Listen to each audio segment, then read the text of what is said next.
when they said, Nick, it's okay. Everything's going to be okay. The problem is, if anyone did say that, even my parents at times, I would say, how do you know? How do you know how it feels to be in my position? You don't even know the future. How can you say that I'm going to have a good life? You cannot. Last January, within 3 weeks, 3 of my family members died. January 2005, my uncle, my grandfather, and one of my cousins. The day after my grandfather was buried, my uncle, 53-year-old man, had a heart attack, died. 5 days before he died, he was at the doctor's and everything was fine. What can you tell me to encourage me? Can you tell me anything? Only if you've been through it. And this is what I'm here about. I want to tell you, I was depressed.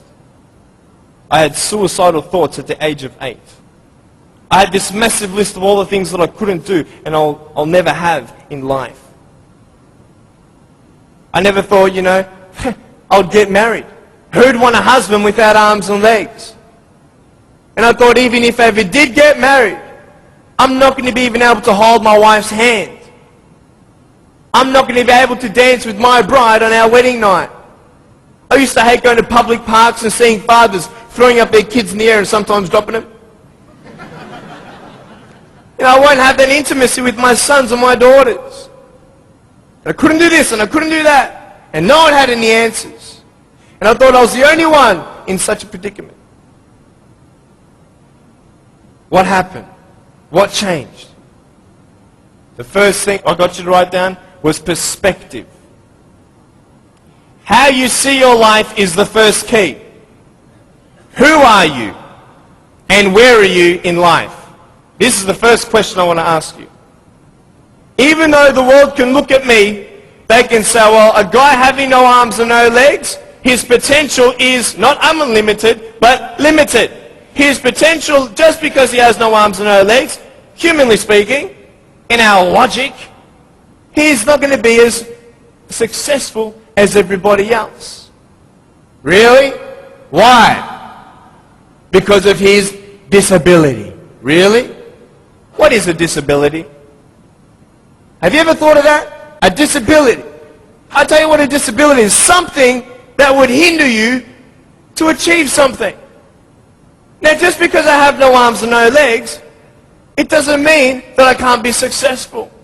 It doesn't mean that I can't do a business degree like I've done, a Bachelor of Commerce in Financial Planning and Accounting. That didn't stop me. Then what really stops you? Your mind. The way you see your life and where you are going will determine how successful you will be in life. I could say, yeah, I'm a guy without arms and legs, but what? I have my little chicken drumstick. Don't ask yourself and see what you don't have, see what you do have, and then say, okay, this is where I am. But don't limit yourself to say, well, if only I had this, or if only I had that. You can think of all the things that you don't have, but I want to ask you, is that really constructive? No. Why? Because no one can turn back time. It's up to you with what you do with today. Your priorities, your daily agenda will determine how successful you are. You want to know something? I started to be thankful. Thankful? Why, Nick? How could you be thankful? My mum showed me a newspaper article of a young man who had a disability, not similar to mine, but it was also unexplained medically. And I thought, you know what? I'm not the only one with something to bear.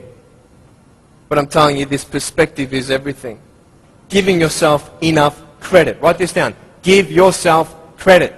Even if the whole world told me that, Nick, you have no arms and no legs, you're not good enough, you're not going to reach your fullest potential, and even if you do, it's not going to be compared to anybody else's potential because you have no arms and no legs. Even if the whole world has that discouragement on you or their view on you, you don't have to believe them. You get it? You don't have to believe others' opinions because it's just an opinion. If a doctor comes to you and says, hey, I'm sorry, you've got cancer. What are you going to do? Get a second opinion. Right? Why? Because you want to make sure that he's right. You want to know exactly how much you have to live and what's going on. Well, why not get a second opinion when people put you down? Why not get a second opinion when your family thinks you're dreaming? Tell him he's dreaming. He's